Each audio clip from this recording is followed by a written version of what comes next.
Hi, welcome everybody to this Museum Minute. My name is Carla. I'm the administrative assistant here at the museum, and we're going to talk about a sod house.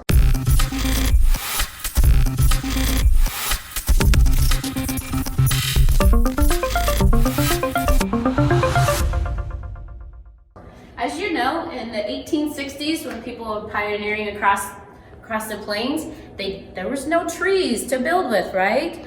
All they had was good old Nebraska marble, this sod.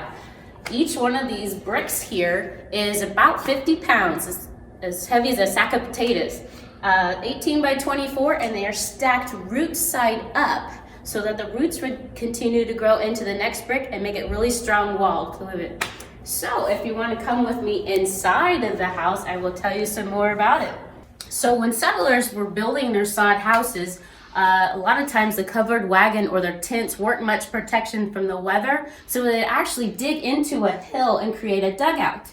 Then they would use the dugout for another room while they could build the sod house in front of the dugout. So this would be your one-room house that you would live in. Sometimes you could still use the dugout for another room. As you can see, the lighting in here isn't too bad. We, of course, have a fluorescent light for our exhibit. But if you were living in this house back then, it would be dark and it would be dirty. So Ma, what she would do to spruce things up a bit is put some plaster on the walls or hang some canvas from the ceiling. So if you think about it, these sod houses also had the dirt roofs, and the dirt would sift down every day onto it. So these canvases would kind of help with some of that sifting. The floor would also be dirt.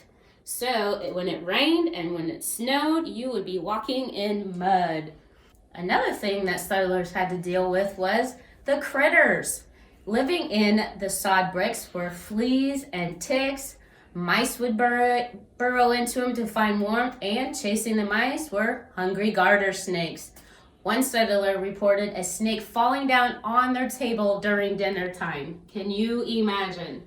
Another mother reported finding a baby snake curled up with her infant. So you just knew before getting up in the morning to look before you get out of bed.